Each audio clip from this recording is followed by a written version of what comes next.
Hello, and thank you for joining me today. Well, this is the Thursday, March 13th edition of our video devotionals. Thank you so much for joining us today. Hope your Thursday's going well. We have another beautiful day here in central North Carolina. I think about middle, upper 70s. Some beautiful weather, and we're very appreciative of that. If you have your Bible, and it is your custom to get it, follow along with us. We're going to be in Joshua 21, just two verses, the last two verses. That's verses 44 and 45. Concerning prayer requests, if you can remember Christy, she has a great aunt that passed away. She'll go to the visitation tomorrow evening, and then the service on Saturday. So that means we'll leave here and we'll head down to the coast, which is about, if you just drive straight through, about 4.5-hour drive or so. But of course, sometimes we stop, take a break, and get gas, what have you, eat a meal. But the point is, we'll travel, and I'll take her down there, spend a little bit of time, then I'll head back Friday and do my church duties and all of that. And then the service, I think I mentioned, is the service for her great aunt is on Saturday. And then we had already planned to go down on either Sunday night or Monday morning due to the FBN Radio Share-a-thon, which I am going to ask you to pray for that. And that basically is it goes from Monday to Saturday, and starts at 7 a.m. on Monday, and it will end Saturday at 10 p.m. And basically 3 to 4 hour shifts in which people will call in to the station, and we encourage people to do that and raise the necessary funds. And if you're interested in that or want to know what it's all about, if you'll go to fbnradio.com, you'll see what that's all about. You're able to listen to a great godly station. Our church supports them on a monthly basis. We have one of their representatives, Gerald Miller, who travels for them. So all that being said, pray for our travels, and pray for Christy's family.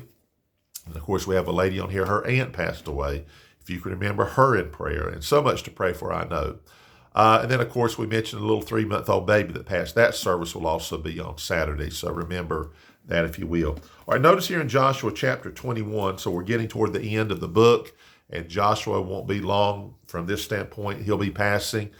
But I want you to notice what it says here in verse 44 of chapter 21. It says, "And the Lord gave them rest round about according to all that he sware unto their fathers.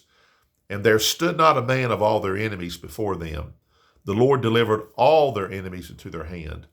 There failed not aught of any good thing which the Lord had spoken to the house of Israel. All came to pass." Let's kind of do this backwards here. So anything good God said you're going to get, God gave it to them. God's a God who keeps his promises and then some. God gave them all the good things that they were to get, and all the good things that God had promised to give them. And then it speaks about these enemies here. It's interesting here, of course. It says that there stood not a man of all their enemies before them. Now, what exactly does that mean? Well, think about if you've read through the Bible. Of course, beyond this, there'll be battles, and of course, Saul fought his battles, King Saul, King David, and so on. But you notice that when Israel would do the conquering, and they'd get down, and they would have this king stand before them. Okay, so they're looking at him. But the wording here is about who's in the position of power.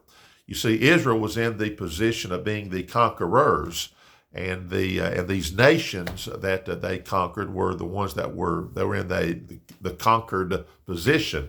In other words, they stood, and the power of life, the power of everything, the power of that country, the power of that land, it was in Israel's court, so to speak, in their hand.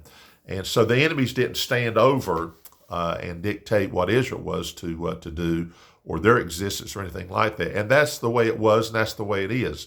Now, we as God's people, there's enemies that we don't see because we fight spiritual battles, and sometimes there's things we can physically see. We can see people and things. But here's the thing. God allows things into our life, but there's not an enemy that stands over us and puts us in a position where they dictate, and especially dictate what God would want for us. No, that's just not the case. I've told our folks before, and I believe this is true. When you look at the Bible, when Jesus said that the gates of hell would not prevail against the church, then, there's people that use this expression, well, the devil got in that church, or the devil shut down that church. That's just not a true statement. We shouldn't even say stuff like that. The devil doesn't shut down churches. The devil doesn't take anybody to hell. Did you know that? That's God controls hell. The devil, that's not his to control. The devil's going to spend eternity in hell himself. So the point is, we give a lot of credit to Satan. And sometimes we give a lot of credit to our enemies, what they do and don't do. Look, if you're living for God and you're in God's will, there's not an enemy that stands before you and dictates your life. God may allow testings and trials, just like God allowed Satan to do what he did to Job. And I understand that. But that was for God to prove a point. A bigger point is that Job's going to serve me. No matter what you do, Satan, he's going to do it anyway.